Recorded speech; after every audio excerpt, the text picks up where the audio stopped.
Mr. Ang Wei Neng.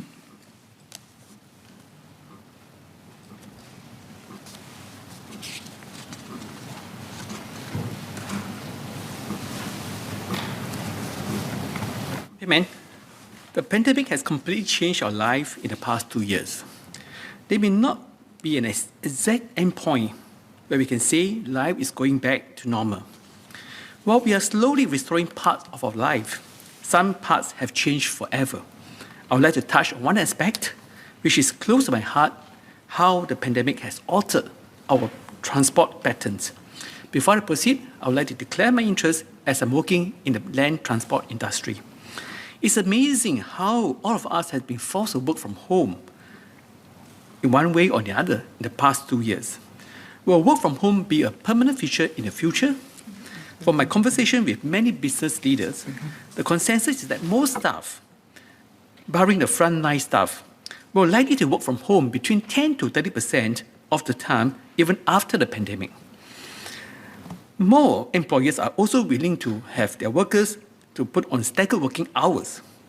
Indeed, data from a study from the San Francisco showed that the pandemic had reduced traffic throughout the morning peak and spread it all over throughout the day. Ultimately, this can contribute to also healthier communities as there's less air pollution and is aligned with our clean plan. Therefore, we need to capitalize on the work from home trend to permanently reduce the level of the travel demand during peak hours between 7:30 to 9:30 a.m. Before the pandemic, the resources devoted to the morning peak hours often defined the maximum capacity required to meet the travel demand.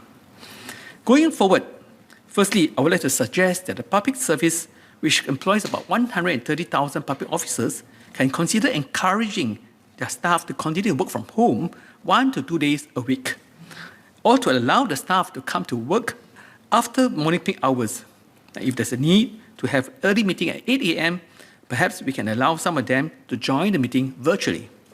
The unions can also chip in and encourage the similar practices in the private sectors.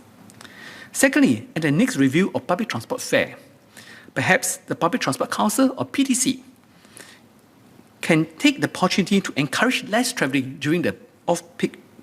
The PTC can take the opportunity to encourage less travelling during peak hours. And in London, some national rail services do not stop at the busiest interchange at peak times, in a deliberate attempt to discourage travelling during peak hours, but I do not suggest that Singapore do the same. It might be better for PTC to amend the fare structure to give a significant discount during the off-peak travel period. However, providing monetary incentive alone will not shift the travel pattern significantly. In 2013 to 2014, many of you will remember that commuters were offered free pre-peak travel if they exited certain MRT station before 7:45 a.m. What was the result? There was only a sustained decrease of about 7% of commuters exiting the 16 participating MRT stations during the peak period between 8 to 9 a.m. This means that there need to be a combination of people working from home, staggered working hours, and financial incentive for off-peak travelling to result in a significant and sustained impact. After going through the pandemic, I hope MOT can work with the various stakeholders to cement the change. And this will also mean a more pleasant ride on our train and buses. If we manage to flatten the curve of peak hours travelling, should we allow or should we slow down the construction of the MRT lines? I hope MOT will reply with a firm no.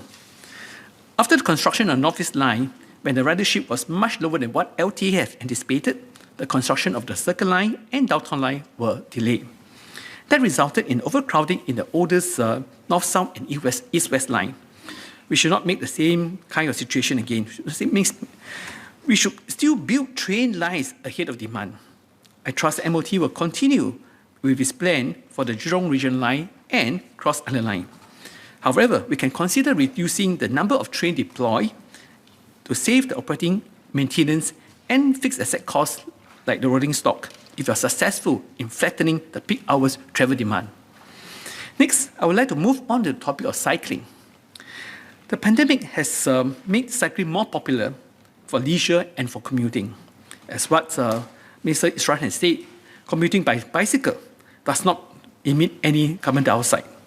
So it's good that Singapore is expanding its current 440 kilometers network of cycling path to 800 kilometers by 2023 and to 1,320 kilometers by 2030. However, this path and the park connectors networks or PCM are getting crowded as more Singaporeans are using them. I myself have been cycling. I came across instances where the entire shared path were blocked by families holding hands and walking in a row side by side.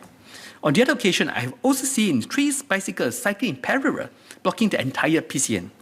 To keep everyone safe, I suggest that there should be dedicated cycling and pedestrian paths as far as possible.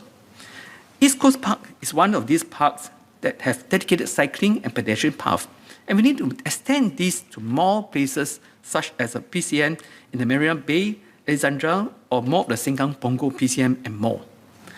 In order to create separate paths, the entire path needs to be widened to include the space on either side. Hence, the agency needs to be bold to take back the land or to repurpose the land, which may now comprises part of a road or a grass verge to expand the PCN. Next, COVID-19 might have slowed down our pursuit of new technologies in the transport such as autonomous vehicles or AVs. The use of AVs is an important technological milestone that we cannot miss.